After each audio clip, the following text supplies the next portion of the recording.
Welcome to scary গপ্প। Hello বন্ধুরা, তোমরা সবাই কেমন আছো? আশা করি সবাই খুব ভালো আছো। আমি আছি প্রকাশ, তোমাদের সাথে তোমাদের পরিবার স্ক্যারি গপ্পতে। আজকে চলে এসেছি আবার একটি নতুন ভূতের গল্প নিয়ে তোমাদের পরিবারে। চলো তাহলে এই গল্পটা শুরু করা যাক।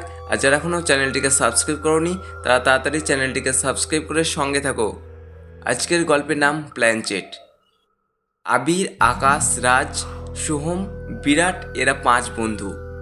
সব সময় একসাথে থাকে। যে কোনো কাজ হোক না কেন ওরা ওটা একসাথেই করবে। একদিন ওরা সবাই মিলে এক ভৌতিক মুভি দেখতে যাবে। সেখানে বন্ধুরা মিলে উইজার্ড বোর্ড করে আত্মাদের সাথে সংযোগ স্থাপন করে। এই মুভির এই উইজার্ড বোর্ডের কথা বলা হয়েছে, সেটা দিয়ে প্ল্যানচেট করে। আবির এইসব জিনিস দেখে ও ঠিক করে ও প্ল্যানচেট করবে। তাই পরের দিন আবির একটা উইজার্ড বোর্ড কিনে আনে। প্ল্যানচেট ফরাসি শব্দ লিটল প্ল্যাঙ্ক থেকে আগত, যা দ্বারা সাধারণত হৃৎপিণ্ডের আকৃতির সমতল কাঠের টুকরো বোঝায়, যেটি অতি প্রাকৃতিক কোনো কিছুকে আহ্বান করার ক্ষেত্রে ব্যবহৃত করা হয়। প্ল্যানচেটের গঠন কাঠামোতে একটি চাকাযুক্ত কাস্টার এবং একটি পেন্সিল হোল্ডিং অ্যাপারেচার নিচের দিকে নির্দেশিত থাকে, যেটি সক্রিয় লেখার উদ্দেশ্য ব্যবহৃত হয়। রহস্যময় লিখিত বার্তাগুলোর মাধ্যমে প্ল্যানচেটের ব্যবহার এই বিশেষের জন্ম দেয়, যে ডিভাইসগুলো একটি মাধ্যম হিসাবে আত্মার সাথে যোগাযোগের সাহায্য করে। প্ল্যানচেট ডিভাইসগুলো ভিক্টোরিয়ান যুগে বেশ জনপ্রিয় ছিল। বিজ্ঞানীরা ব্যাখ্যা করেছেন যে প্ল্যানচেটের গতি ইডিওমোটর প্রভাবের কারণে হয়েছে। তবে অতি প্রাকতে বিশ্বাসীদের মতে প্ল্যানচেট আত্মা বা সূক্ষ্ম শক্তির কোনো প্রকারের উপস্থিতি দ্বারা চালিত হয়। 1850-60 দশকের প্রথম দিকে ব্রিটিশ প্ল্যানচেটগুলো জনপ্রিয়তার আদলে বিভিন্ন ধরনের রূপ ধারণ করেছিল। আমেরিকান প্ল্যানচেটগুলো হৃৎপিণ্ড আকৃতির ছিল, কিন্তু নির্মাতারা 1860 দশকের শেষের দিকে প্রতিযোগিতামূলক এবং লাভজনক বাজারে নিজেদের আলাদা স্বতন্ত্র প্রতিষ্ঠা করে। একদিন ওরা স্কুলে বসে কথা বলছিল প্ল্যানচেটের বিষয়, কবে ওরা প্ল্যানচেট করবে। গাইস, আমার একটা প্ল্যান আছে। আবিরের কথা শুনে আকাশ বলল, তোর কাছে কিসের প্ল্যান আছে? পরিষ্কার কিভাবে বল শুনি। উল্টোপাল্টা কোনো আইডিয়া দিবি না, তোকে আগেই আমি বলে দিলাম। আকাশের কথা শুনে আবির রেগে গিয়ে বলল, দূর, বলবোই না।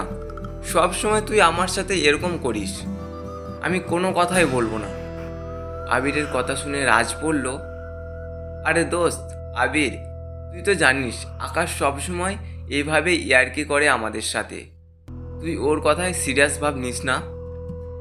তখন আকাশ হাসতে হাসতে বলল, দোস্ত তুই কি ইয়ার্কিটাও বুঝিস না? বন্ধু বান্ধবের মধ্যে তো এরকম ইয়ার্কি ফাজলামো হয়। আমি কান ধরছি আর তোর সাথে ইয়ার্কি করব না। তুই বরং তোর প্ল্যানটা আমাদেরকে বল শুনি। তখন আবির তার প্ল্যান বলা শুরু করলো। আমাদের বাড়িতে কেউ নেই, সবাই গেছে গ্রামের বাড়িতে। আমি বাড়িতে একা আসি। তোরা থাকবি আমার সাথে, খুব মজা করব। আর একটা ছোট্ট পিকনিক করব। আমরা সারা রাত জাগবো, বিয়ার খাবো আর সেই নাচানাচি হবে। আমার প্ল্যানটা কেমন বল তোরা? তাছাড়া আরও একটা প্ল্যান আছে, ওটা আমরা মাঝরাতে করব। তখন সবাই একসাথে বলল, মাঝরাতে কিসের প্ল্যান করব আমরা? এই কথা শুনে আবির বলল, কি প্ল্যান করব? তাহলে শোন, আমরা সবাই মাঝরাতে প্ল্যানচেট করব। কেমন হবে বল? খুব মজা হবে। বাস্তবে আত্মা বলে কিছু আছে কি নেই সেটা জানা যাবে। তখন আকাশ বলল, তাই নাকি? সারা রাত জাগবো, বিয়ার খাবো, এগুলোর জন্য তো অনেক টাকার ব্যাপার। এত টাকা পাবো কোথায়, আর তুই পাবি কোথায়? এই কথা শুনে সোহম বলল, আবির তোর মাথা ঠিক আছে তো? এইসব নিয়ে খেলা একদম ঠিক না। তুই জানিস আমি বিশ্বাস করি এদেরকে নিয়ে ঘাটাঘাটি করে একদম ঠিক না। সোহমের কথা শুনে বিরাট বলে উঠল, সোম তুই এত ভীতু কেন রে? আত্মা বলে কিছুই নেই, সবই মনের ভুল। আবির, আমি রাজি, তুই প্ল্যানচেটের ব্যবস্থা কর। কবে করবি প্ল্যানচেট?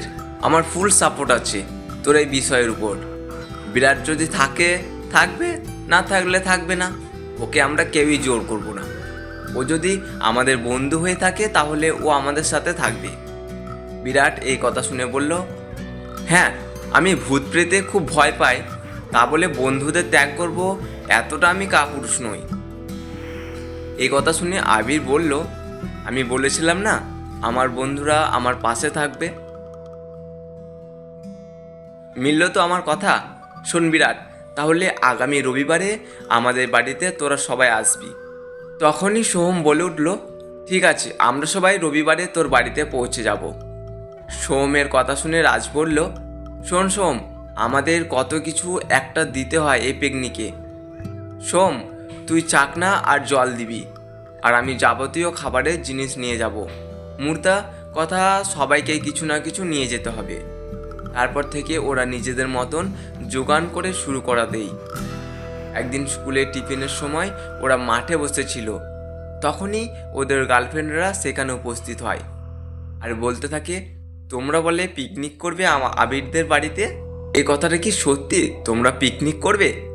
তখন আবির বলল, হ্যাঁ, আমরা পিকনিক করব। তোমাদেরকে কে বলল? কোথায় শুনলে এই কথা? তখন আবিরের কথা শুনে আবিরের গার্লফ্রেন্ড কিরণমালা বলল, তোমরা না বললে আমরা কি জানতে পারবো না? কোনো না কোনোভাবে জেনে যাব। তোমরা একবারও আমাদেরকে বলতে পারলে না? এই ভালোবাসো আমাকে তুমি? ছি ছি, তুমি এমন আমি ভাবতেই পারিনি। তারপর আবির কিরণমালার কাছে অনেক ক্ষমা চেয়ে ওকে রাজি করায়।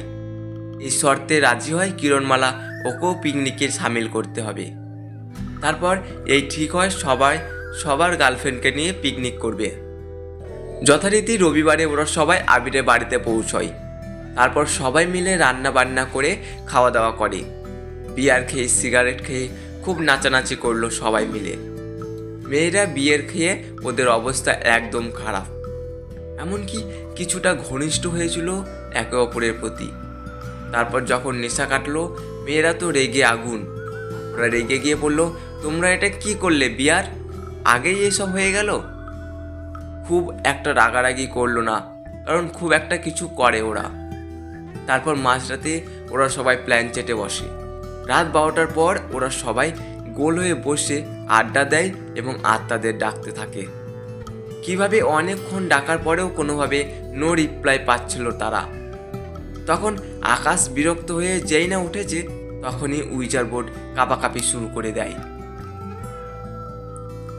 ঘরের সমস্ত জিনিসপত্র এদিক ওদিক ছড়িয়ে ছিটিয়ে পড়তে থাকে। জিনিসপত্র হাওয়ায় ভাসতে থাকে। এই পরিস্থিতি দেখে সোহম তার ব্যাগ থেকে কিছু বের করে। এমনিতেই দৃশ্য দেখে সবাই ভয় পেয়েছিল। তখনই সোহম বলে, আমি আগেই বলেছিলাম এই পরিস্থিতি আসবেই, ভূতপ্রেত নিয়ে মজা করতে নেই। এই কথা শুনে আবির বলে, এখন এইগুলো বলে লাভ আছে? যা করার তাড়াতাড়ি কিছু করতে হবে, না হলে সবাইকে মরতে হবে। এদিকে কিরণমালা এবং বাকি মেয়েদের অবস্থা খুবই খারাপ। তখন সোহম সবাইকে একমুখী রুদ্রাক্ষ পরিয়ে দেয় আর পবিত্র গঙ্গাজল পুরো বাড়িতে ছড়িয়ে দেয়। তখনই একটা শব্দ ভেসে আসে, তোমরা ভয় পেও না, আমি তোমাদের কোনো ক্ষতি করব না। আমি শুধু আমার মৃত্যুর প্রতিশোধ নিতে চাই। এদের মধ্যে কেউ তার শরীরে আমাকে প্রবেশ করতে দিলে আমি কাউরে কোনো ক্ষতি করব না। শুধুমাত্র যারা আমাকে হত্যা করেছে তাদেরকে আমি হত্যা করে চলে যাব, কথা দিলাম। এই কথা শুনে সোহম বলে, আমি তোমাকে আমার দেহে প্রবেশ করতে দেব, তার বদলে তুমি কারোর ক্ষতি করতে পারবে না। আমি কি জানতে পারি তোমার সাথে কি হয়েছিল? তখন সেই আত্মাটি বলল, একজনকে ভালোবেসে বিয়ে করেছিলাম, সে আমাকে ধোঁকা দিয়েছে। তার বিয়ের পর একজনের সাথে পরক্রিয়া হয়, আমি জেনে যাই, তাই আমাকে হত্যা করেছে। ওরা এখন বিয়ে করেছে, ওদের সুখের সংসারকে আমি ধ্বংস করে দিতে চাই। এই কথা শুনে কিরণমালা বলল, তাহলে হত্যা করবে ওদের কি? আমি শুধু ওদেরকে পরে মারবো, আগে ওদের সন্তানকে মারবো ওদের সামনে। আর ভেবে দেখো, তোমরা যদি আমাকে সাহায্য না করো, আমি এই মুহূর্তে তোমাদের সকলকে মেরে ফেলবো। বাধ্য হয়ে ওরা সবাই ওই আত্মার কথায় রাজি হয়। তারপর কথা মতো সোহম তার দেহেতে প্রবেশ করতে দেয় আত্মাটিকে। তারপর সেই আত্মাটি তার পুরনো স্ত্রী আর তার বন্ধু যে তার সাথে গাদ্দারি করে, তার বউকে পটিয়ে তার সাথে পরক্রিয়া করে তাকে হত্যা করেছিল। তারপর তাদের সামনে তাদের সন্তান এবং পুরো বাড়ির পরিবারকে মেরে ফেলে সেই আত্মাটি। তারপর সে একটা আত্মাটির বন্ধুটিকে ভয়ঙ্করভাবে হত্যা করে আর তার স্ত্রীকে পুলিশ ধরে নিয়ে যায় সেই সব খুনের দায়ে। আজকের এই গল্পটা কেমন লেগেছে তোমরা অবশ্যই কমেন্ট করে জানিয়ে দিও। আর এখনও চ্যানেলটিকে সাবস্ক্রাইব করোনি, তোমরা তাড়াতাড়ি চ্যানেলটিকে সাবস্ক্রাইব করে সঙ্গে থেকো। দেখা হচ্ছে তোমাদের সাথে পরবর্তী একটা গল্পে। আর যারা গল্প লিখে পাঠাতে চাও, ডেসক্রিপশন বক্সে মেল আইডি দেওয়া আছে, সেখানে তোমরা মেল করে দিও।